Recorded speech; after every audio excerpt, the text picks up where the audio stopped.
আসসালামু আলাইকুম বন্ধুরা, যারা কবুতর পালন করতে ইচ্ছুক কিন্তু টাকার অভাবে কবুতরের ঘর বানাতে পারতেছেন না, অথবা আগে থেকেই কবুতর পালন করেন, এখন আরও কবুতর বৃদ্ধি পেয়েছে, ফলে আরও ঘর বানানো প্রয়োজন, টাকার অভাবে বাঁশ বা কাঠ দিয়ে ঘর বানিয়ে দিতে পারতেছেন না, তারা কিন্তু খুব সহজেই 20 থেকে 30 টাকা খরচ করে আমার মতো কবুতরের ঘর বানিয়ে কবুতর পালন করতে পারেন।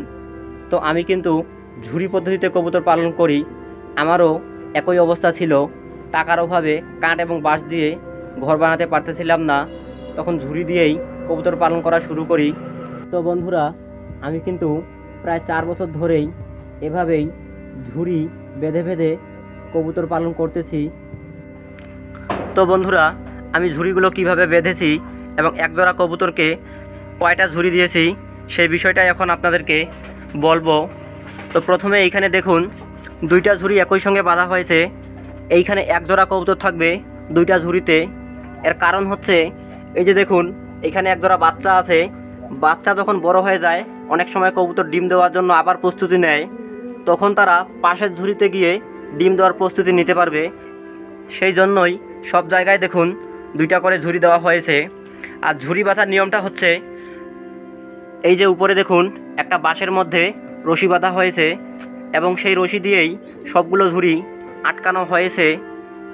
আর অপোজিট সাইডে দেখুন, আপনারা আসলে উপরে ঝুরিগুলোতে বুঝতে পারবেন না, তাই একটু নিচে নামিয়ে আপনাদেরকে দেখাই। এই যে এখানে দেখুন, এখানে একটা বান দেওয়া হয়েছে, এখানে আরেকটা, 2টা বান দিলে খুবই ভালো হয়। আবার এই দিকেও 2 জায়গায়, এইখানে একটা আর একটা, এই যে এইখানে, তাহলে ঝুরিটা অনেকটাই স্থির থাকবে। যদি স্থির না থাকে তাহলে ডিম দিলে ডিম ভেঙে যাওয়ার সম্ভাবনা অনেকটাই থেকে যায়। আর আরেকটা জিনিস আমি প্রথমে ভুল করেছিলাম, সেটাও আপনাদেরকে বলে দেই। এই যে এইখানে দেখুন, 2টা বানের মধ্যবর্তী দূরত্ব খুবই কম। মাঝে মধ্যে কবুতর এসে এই দিক দিয়েই ঝুরিতে উঠতে চায়, তখন তারা এইখানেই আটকে যায়, এই দিক দিয়ে যাইতে পারে না, তারপরে তাদেরকে ঘুরে এদিক দিয়ে যাইতে হয়। সেই জন্য আমি নিচের ঝুরিগুলো দেখুন, 2টা বানের মাঝখানের জায়গাটা অনেকটাই ফাঁকা রেখেছি, যাতে করে তারা খুব সহজেই এদিক দিয়েও সোজাসুজি ঝুরিতে উঠতে পারে, ফলে তাদেরকে আর কোনো রকম পেরেশানিতে পড়তে হয় না। আর আমার কবুতর ঘরটা নিরাপত্তার জন্য আমি এই যে সাইড দিয়ে, এই যে এইখানে রেখেছি দরজা, তারপরে পুরো সাইডটা ঘিরে নিয়েছি। এই পাশেও বাঁশের বেড়া লাগিয়ে দিব, বাকি সব দিকেই বাঁশের বেড়া আছে। আর তারা যেন একটু ঘরের মধ্যেই উড়াউড়ি করতে পারে, সেজন্য এইখানে একটা বাঁশ দিয়ে দিয়েছি। আবার এইখানে একটা মাথার মতো সিস্টেম করে দিয়েছি।